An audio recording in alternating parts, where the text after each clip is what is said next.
the EU as the government is set to rebuff a demand to implement new hate speech laws or face legal action. Senior officials in the Department of Justice will write to the European Commission today arguing Ireland has complied with EU rules on hate speech.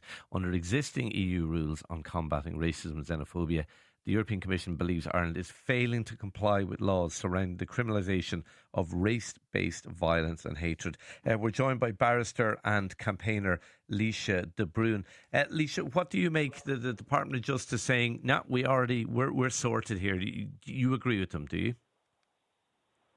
Well, I'm absolutely delighted that Jim McCallaghan, our new Minister for Justice, and the Department of Justice are showing some backbone and essentially telling the European Commission that, no, we're perfectly happy with how we have transposed Council Framework 2008. I mean, for me, it's a bit like many other things included in Gender Recognition Act, whereby we have dragged our feet for 10 years and then overcorrected. It's a very typical thing for Ireland to do legislatively. But in this case, you know, we overcorrected insofar as we brought in gender into how we transposed hate speech laws. We brought in a novel definition of gender, which is, in my view, another attempt to collapse the meaning of sex in law. It's highly concerning. But at least what did happen, as it was moving through the Houses previously, at least the hate speech element was dropped, because there was really no appetite at all politically or indeed at a grassroots level for this. And what we saw was a huge grassroots effort by organisations like my own organisation, the Countess, by Free Speech Ireland, who were extraordinary, exceptional in this, and also a handful of independent senators, as always, speaking out in the upper chamber. And what happened was this became too much of a political hot potato. TDs said, no, there's no mandate for this. Our constituents aren't happy. And of course, it was dropped. But now the EU are coming back hard, essentially saying, we're not happy how you've transposed this. But when I look at the Council Framework 2008 and look at what we've done with regard to publicly condoning, denying or grossly trivialising crimes of genocide and crimes against humanity and war crimes, to me, we have absolutely transposed that to a T. So my question would be, is this politically motivated? Is this ideologically motivated? It would appear to me that that is a response to the groundswell, perhaps, of pro-Palestinian sentiment on the ground in Ireland, which is really at an odds with what's happening in other countries. Okay. Is there an argument, though, that I think is the existing law, the 1989 Incitement to Hatred Act, am I right in saying that covers hate? Yes, that's correct. That's what is in place. But I have heard. No, sorry. Hang on. Let me ask a question. Is there an argument that this bill is out of date, that it does need to be updated?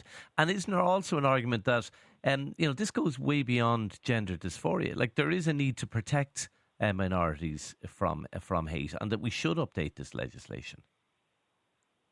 There's absolutely a need to protect minorities from hate, but there is no hard data that we are experiencing any kind of increase in actual hate incidents. The data is there. There's very weak. It's self-reported. This is clearly driven by NGOs.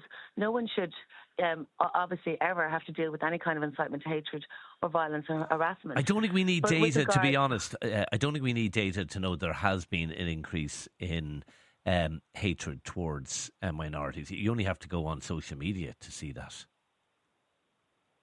Well, the issue with this piece of legislation is that hate is not defined. And hate is defined, hatred is hatred, and it's what people with particular protected characteristics perceive as hatred. But there's no objective definition of hatred in this, which is what makes it very difficult to for a court to work out what it is. There's no definition of hatred. The essential issue with this piece of legislation is the lack of symmetry. So let's say, for example, I might say to you, I don't think it's possible. I know it's not possible to change sex, and I know a man can't be a woman.